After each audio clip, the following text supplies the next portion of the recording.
The headlines. WHO wants people under 50 driving COVID-19 spread in Asia Pacific. Nigeria to resume international flights. And on sports, Bayern Munich sack youth coach at center of racism, Rome. This is world news at this time. You can watch this broadcast by live streaming on YouTube and Facebook at Television Nigerian. I am Susan Achin. Coronavirus cases in Asia-Pacific countries are now being driven by people under the age of 50 who may not know they are affected, the World Health Organization said Tuesday, warning of a new phase in the pandemic. Many have mild or no COVID-19 symptoms and risk infecting the elderly and other vulnerable populations, the WHO's Western Pacific Regional Director, Takeshi Kasai, told a virtual briefing. More than half of the caseloads in the Philippines and Australia were also in that age group.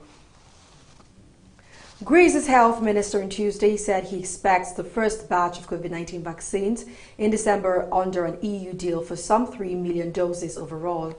The deliveries would be made monthly between December and June, he said. The European Commission on August 14 said it had reached a first agreement with the pharmaceutical company AstraZeneca to purchase a potential vaccine against COVID-19 as well as to donate to lower and middle income countries or redirect to other European countries. It said once the vaccine is proven to be safe and effective, it would purchase 300 million doses with an option to purchase 100 million more on behalf of EU member states. Greece has relatively low infection and mortality rate compared to other EU states, but the spread of the virus has shot up alarmingly this month.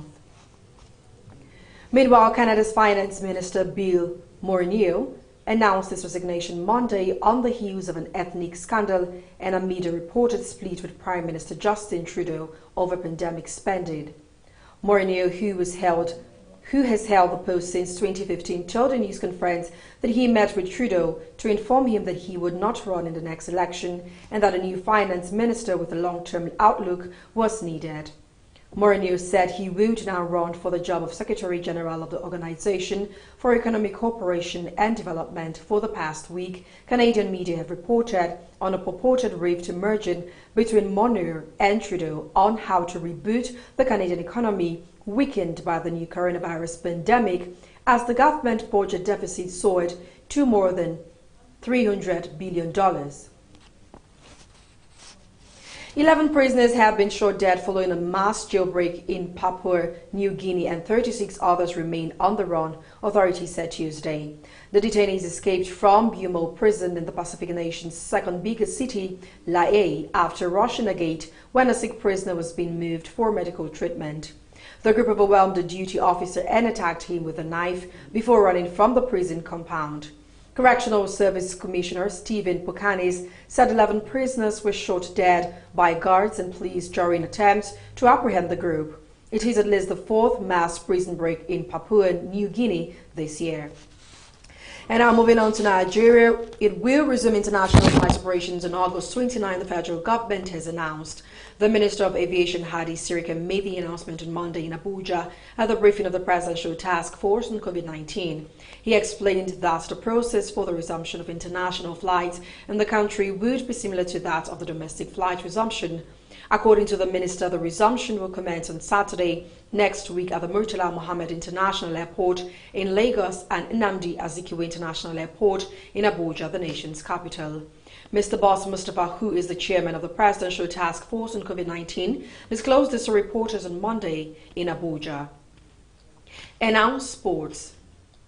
Bayern Munich, who faced Lyon in a Champions League semi-final on Wednesday, have fired a coach from the youth academy amid a police investigation into allegations of racism. The coach, who was not named, has had his contract terminated by mutual agreement, the German League and Cup champion said in a statement late Monday. The sacking is the first result of an internal survey currently underway at the youth training academy, it added. Bayern Munich boss Karl-Heinz Rummenigge said last week he was furious after hearing of the allegations first reported by the ad broadcaster. The coach is accused of making racist and other discriminatory comments in a series of messages which he initially denied but later admitted, according to German media. That was World News on Television Nigerian. I am Susan Ashin. Thanks for watching and stay safe.